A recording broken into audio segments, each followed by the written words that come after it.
자, 이번에는 1번 문제를 좀 변형을 해가지고요.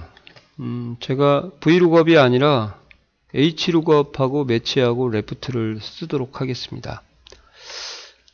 어차피 V룩업 매치면 H룩업 매치도 오고요. H룩업 매치면 V룩업도 쓸 수가 있어요.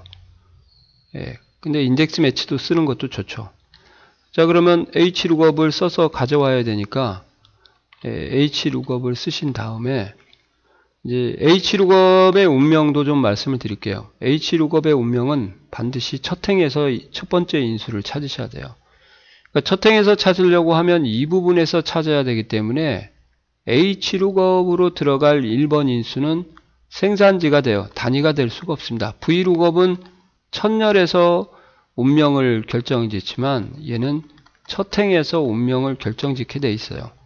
그래서 생산지라는 것을 선택을 해야 되는데 여기는 또 두 글자고 여기는 네 글자니까 이 새끼가 그래서 레프트를 쓰라고 했구나 이렇게 되는 거죠. 그러면 운명에 받아들여서 레프트를 쓰고 어디로? 생산지로부터 두 글자를 만들어서 찾아야겠구나. 컴마 하시고 범위는 첫 행에서 찾으니까 이렇게 잡아주셔야 되죠. 그래서 F4를 눌러주시면은 절대 참조. 그리고 두 번째 표시할 이제 행번호를 찾는데요. 얘가 1행, 2행, 3행, 4행, 5행, 6행, 7행입니다. 그러니까 하나만 있으면은 뭐 단위에 따라서 하나만 찾을 때는 이렇게 3이나 4 같은 정수를 써주게 되는데 자연수를 써주게 되는데 여기 같은 경우는 단위에 따라서 범위가 능동적으로 표시할 범위가 변해야 되는 거죠. 동적으로 표시할 행번호예요. 로우 인덱스 번호는 동적으로 변해야 된다. 그러면 그 자리에 매치를 써주시면 돼요. 매치를 아시겠어요? 예, 그래서 그 자리에다가 매치를 쓰도록 하겠습니다. 매치를 쓰는데 이제 단위에서 찾아야 되는 건 당연하겠죠. 그 다음에 여기서 찾아야 되겠죠. 절대 참조. 자, 그 다음에 얘가 이제 오름차순이에요. 예, 물론 0을 써갖고 동일하게 찾아도 상관없습니다. 왜? 135라는 것들이 아까도 보신 것처럼 여기에 있는 숫자들 단위가 다 여기에 일치를 시켜요. 근데 만약에 여기가 5가 아니고 7이었다. 그러면 0을 쓰게 되면 매치의 세 번째 인수를 쓰게 되면 얘는 7은 에러가 나는 거죠. 정확하게 찾기 때문에. 똑같은 놈만 찾아요. 소나무예요. 소나무. 없으면 그냥 바로 에러 뿌리고 부러져 버립니다. 근데 이제 1이나 마이너스 1을 쓰게 되면 5, 1 해서 오름차순이 1이고 내림차순이 마이너스 1인데 이렇게 하면 이제 대나무가 돼요. 대나무. 왜? 똑같은 값을 찾다가 없으면 휘어지죠. 근사치를 찾기 때문에 그런 의미를 좀 아시고 공부를 하셔야 됩니다. 그래서 이 문제에서는 0을 쓰던 2를 쓰던 상관이 없습니다만 2를 쓰도록 하겠습니다. 왜요? 2를 써야 나중에 여기 다른 값이 왔을 때 에러가 안 나죠. 그런 다음에 이제 여기 같은 경우는 정확한 일치가 되겠습니다. 아까는 좀 전에 풀었던 문제에서는 근사치였는데요. 경기, 전라, 경상, 강원, 제주라는 문자가 왔기 때문에 일단 오름차순이 아니거든요. 그래서 폴스를 쓸 수밖에 없어요. 이렇게 해서 가로를 닫고 엔터를 치시면은 결과는 똑같이 나오죠. 자, 근데 왜 틀렸냐? 제가 이제 또 알려드리려고요. 의도적으로 한번 좀 삑사리를 내봤습니다. 이 매치에서 중요한 것은 항상 플러스 2를 여기도 해줘야 제대로 결과가 나오는 거죠. 자, 왜 그러냐? 표시할 행번호는 H룩업이 여기서부터 잡았기 때문에 보시는 것처럼 1, 2, 3, 4, 5, 6, 7인데 제가 보시는 것처럼 매치는 여기서부터 잡았거든요. 그러니까 이 1이면 1행, 2행, 3행, 4행, 5행, 6행이니까 하나 밀려서 나오게 적게 나오는 거죠. 그래서 매치를 써버리면 경기가 나와버리지 또는 전라가 나오지 2500이 안 나오잖아요. 그러니까 이 2를 2로 바꾸고 2를 3으로 바꾸고 3을 4로 바꾸고 5를 4를 5로 바꾸고 이렇게 하는 센스가 필요하죠. 이런 센스가 단기간에 안 길러진다 이 말이에요. 그런 부분이 가장 함수에서는 어렵습니다. 그래서 플러스 2를 해줘야 되고, 여기다도 중간에 어떤 열이 또 하나가 들어가면 플러스 2를, 2개 들어가면 플러스 3을 해주는 이러한 센스가, 이게 일종의 규칙이죠. 규칙을 파악을 하시면 되는 거죠. 그래서 2를 해주셔야 되는 겁니다. 그럼 제대로 나올 거고요. 나머지는 채우기 핸들로 마무리를 지시면 되겠습니다. 자, 이런 부분까지 한 단계 더 업그레이드를 시켜야 돼요. V로건 매치다. 그러면 인덱스 매치, 그 다음에 H로건 매치다. 그러면 이제 마지막으로 인덱스 매치를 쓰도록 하겠습니다. 인덱스 매치를요. 얘는 이제 치워도 되겠네요. 인덱스. 제일 마음에 드는 함수죠, 여기서. 이게 찾을 범위를 이렇게 잡으시고요. 이렇게요. 이게 인표, 표시할 범위다. 이렇게 표시 범위입니다. 죄송합니다. 찾을 범위가 아니네요. 그 다음에 행번호는 뭘로 결정을 해야 되냐? 이 범위에서 이제 딱 보시면 알겠지만, 단위가 1, 2, 3, 4, 5, 6행에 참여하는 거고, 단위가 행으로 참여하는 거죠. 그 다음에 생산지가 열로 1, 2, 3, 4, 5열로 참여하게 되는 거죠. 이렇게.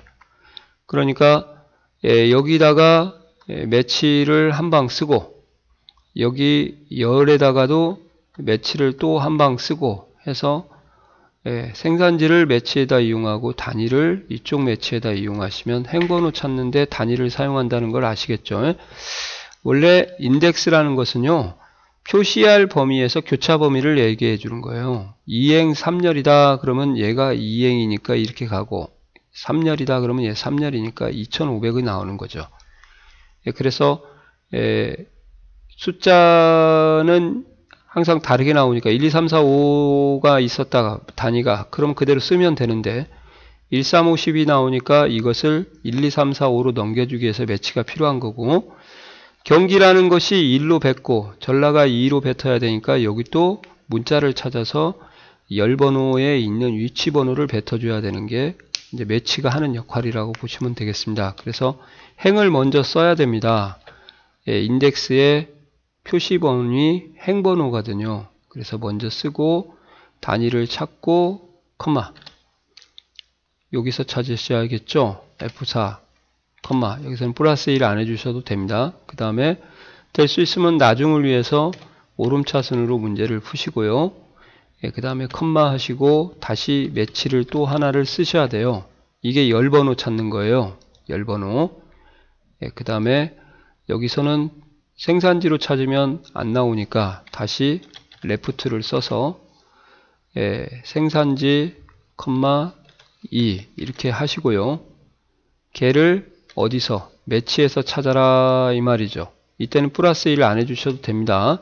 그래서 인덱스 매치가 정답이라는 거예요. 가장 요긴한 함수가 되겠죠. 얘는 뭐 반드시 0을 써야 되니까 뒤죽박죽 가로 닫고 매치 가로 닫고 인덱스 가로 닫고 이렇게 되는 거죠. 그래서 이렇게 해서 분석을 좀 해드릴 테니까요. 한번 보시기 바랍니다. 자, Hlookup 같은 경우는 여기가 첫 행에서 이 찾을 범위의 첫 행에서 찾기 때문에 보시는 것처럼 생산지가 온 거고요. 그 다음에 매치를 이용해서 표시할 행번호를 그다음에 플러스 2를 해주는 것은 하나가 빠졌기 때문에 그런 거고, 절대참조래요. 정확한 값을 찾기 위해서 false를 쓴 거고, 얘가 문자니까 그런 거예요. 이렇게 이해하시면 되고요. 인덱스 같은 경우는 여기가 표시할 범위고, 그 다음에 이게 행번호예요. 전체가 행번호, 그 다음에 여기가 열번호인데 행과 열을 교체하는 부분을 매치를 이용해서 인덱스 매치 이렇게 하시면은 행과 열번호의 교차값으로 매치를 이용해서 변환을 시켜서 뱉어주는 거죠. 뭐 인덱스 자체가 왜 그런 의미를 가져야 되냐면 표시 범위가 오고 그 다음에 행번호하고 열번호가 오는데요. 이 행번호가 표시 범위에서 와요. 그래서 항상 1부터 시작해서 증가하게 되어 있습니다. 플러스 1씩.